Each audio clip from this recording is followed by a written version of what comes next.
Hello, it's me, Darkfry, notorious word goblin, and according to YouTube analytics, 100% of my audience is male. 100%. If my math is correct, that is all of you.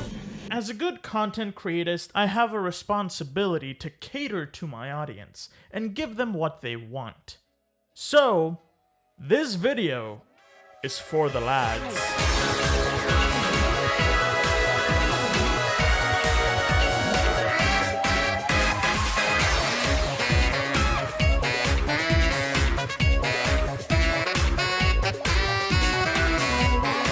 Ludonarratively appropriate difficulty spikes.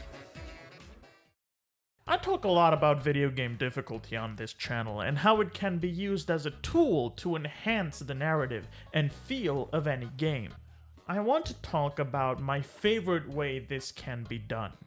Usually, as you progress through a game, it becomes more challenging in a linear fashion.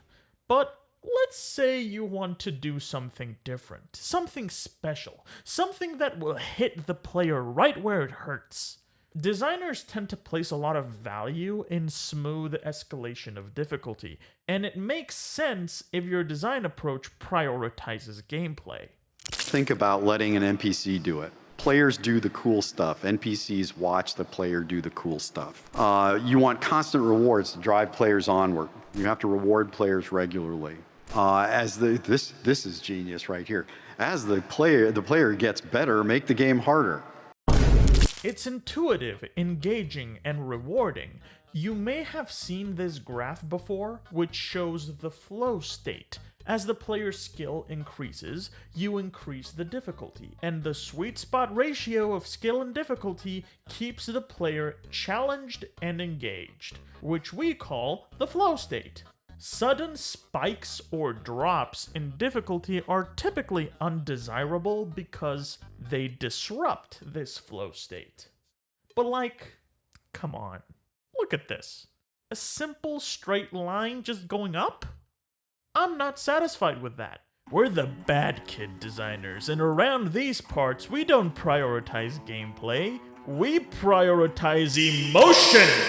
See, I'm a storytelling type of guy, so I tend to think of gameplay as a vehicle for storytelling. And hey, what do we have here? It's our old friend Ludonarrative. In this house, we bend the gameplay around the story so that the emotional beats become more impactful for the player, making decisions based on how to most effectively convey the appropriate emotions to the player. So, today's lesson, today's mantra, the thesis statement. Make them feel that shit. I'll be repeating it a lot. What do I mean?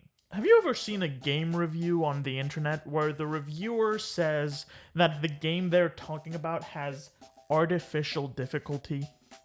I'm willing to bet you have, and I find this statement fascinating for a few reasons. The first one being that it's nonsense. Of course difficulty in games is artificial. Everything is.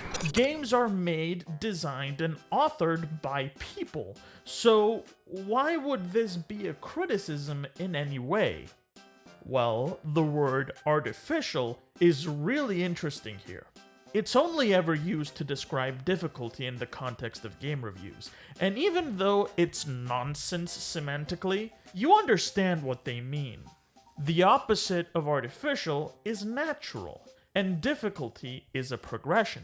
The graph I showed earlier is what most people would describe as natural. This is the sort of difficulty that grows on trees. It's intuitive, it makes sense. It's the sort of design that seems completely obvious. This right here?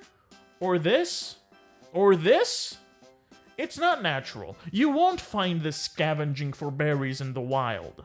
My point is that if the difficulty progression strays from what people consider natural, then people will notice.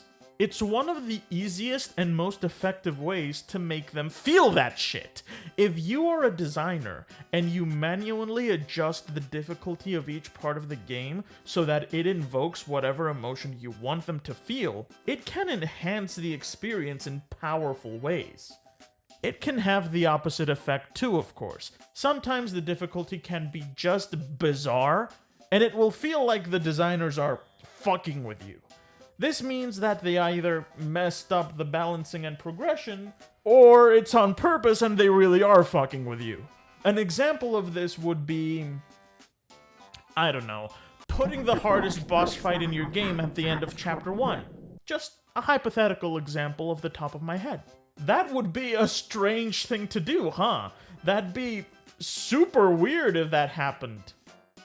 Hypothetically. If the difficulty doesn't match the mood the story is going for, then it'll just feel toothless, and hey, it's our weird uncle, ludonarrative dissonance. Have you ever played a game that at some point takes away your weapon? That usually happens when the player is supposed to feel weakened, disarmed, and unequipped to deal with any of the dangers they usually face. However, that feeling won't emerge if the game doesn't actually challenge the player while they are in that weakened state. JRPGs do this a lot. They'll often have a part of the story where the party gets separated for one reason or another, making you significantly weaker. However, you as the player know that while you are in that weakened state, the enemies you will face will also be significantly weaker than usual, so that you can defeat them with less party members.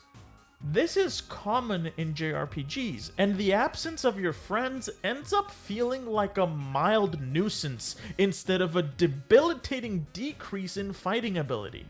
Final Fantasy VI is a game that actually does this phenomenally. It does not change the encounters you find, no matter how many party members you have. So in Final Fantasy VI, being separated from everyone after the literal apocalypse feels really bad. Make them feel that shit. I'm gonna give two examples of recent games using difficulty to their advantage to heighten emotions during their stories. The first one being Fire Emblem Engage. Game's pretty good, and this character design is fine, you're all just cowards. Story is not exactly Engage's strong suit, but it's still very good at hitting the right emotions. About halfway through, there's a point where the villain, this little girl that wears nothing but a tablecloth, don't ask, steals your friends and turns them against you, and summons some incredibly powerful enemies to fight you. This is my favorite mission in the game. To clear it, you just have to run away, which is not that hard to do. However, you want to know what I did? I fought and beat all of the enemies except the tablecloth girl, and guess what? You can do that, but it's fucking hard. These are some tough enemies. It's a huge spike in difficulty from previous missions. The difference is night and day. You either run away and feel the same frustration the characters feel of losing their friends and being unable to do anything about it other than flee and lick your wounds, or you fight and feel the difference in strength. Make them feel that shit. Fire Emblem has always been good at these sorts of moments, and Engage is no exception. Says Ivy's not to blame. The second example I want to mention is the inverse of this. The term difficulty spike is usually used when a game suddenly gets harder, but it can technically refer to any sudden fluctuation in difficulty. We usually think this is a difficulty spike, but this is also a spike. The term spike is pretty general, see, so I propose we call these difficulty stalagmites and stalactites. I also want to mention two other difficulty land formations. This is a difficulty mountain, and this is a difficulty cliff. The first is when a game suddenly gets much harder, but then stays that way. And a cliff is the inverse of that. The cliff may seem counterintuitive, They happen if you get an ability that's poorly balanced and overpowered that makes the game a cakewalk from that point forward. Happens quite a lot in FromSoft games and RPGs actually, and it can be a very fun mode of progression to go on a bit of a power trip with a broken skill. So, if you want to make the player feel weak, make the game harder. Conversely, if you want to make the player feel powerful, make the game easier. Sonic Frontiers does this to great effect with the Titan boss fights. This game is fascinating and has an odd gameplay loop. On each island you have to collect a bunch of currencies to progress the story, go through levels, and collect the Chaos Emeralds. It's pretty standard collectathon stuff until you get all of the Chaos Emeralds. Then you have to fight a Titan, and the power metal kicks in.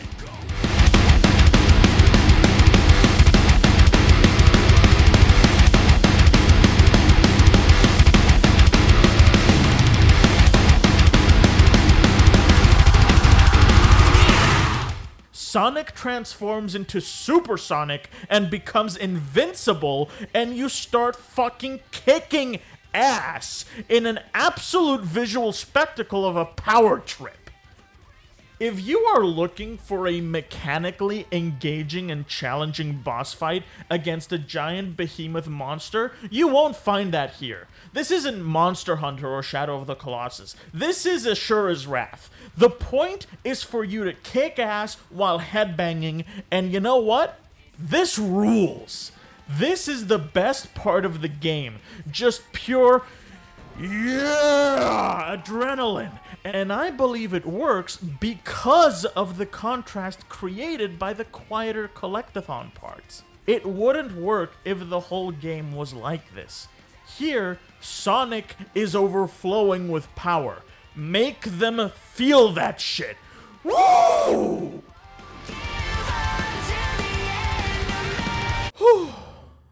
What the fuck am I even talking about at this point? If there's one thing I want you to take away from this video, it is that game design is fake. There is no spoon or whatever. I don't know, I've never seen The Matrix. Game design is an art, not a science. Some things are considered conventional or good practice, but they aren't rules, and they sure as shit ain't laws. They are suggestions at best. Most design decisions are made based on experience, testing, or vibes, and even then, what works for one person will not work for another. Even something as natural and intuitive as make the game harder as the player gets better is not absolute. Remember this clip from earlier? Think about letting an NPC do it. Players do the cool stuff. NPCs watch the player do the cool stuff. You want constant rewards to drive players onward. You have to reward players regularly. This is genius right here. As the player gets better, make the game harder. This guy doesn't know what he's fucking talking about. I don't even know who he is. The YouTube video I downloaded to get this clip was just called Random Guy is Wrong About Video Games in Front of Crowd. I bet he didn't even make anything important anyway. Don't listen to him. And don't listen to me either, even though I have way more subscribers. There are no rules. Make whatever you want to make. Make whatever speaks to you. Make whatever allows you to unleash your soul. And do it however the fuck you want. I guarantee that it will make at least some people feel the shit you want them to feel. And it will be because of decisions you made. So go out there and make them feel that shit. Congratulations, you have made it to the end of the video. You're a good lad. Please consider supporting me on Patreon for as little as $1 a month, like these wonderful people do, with a special shout out to 333M, Couch MOBA, and Seth Zerd.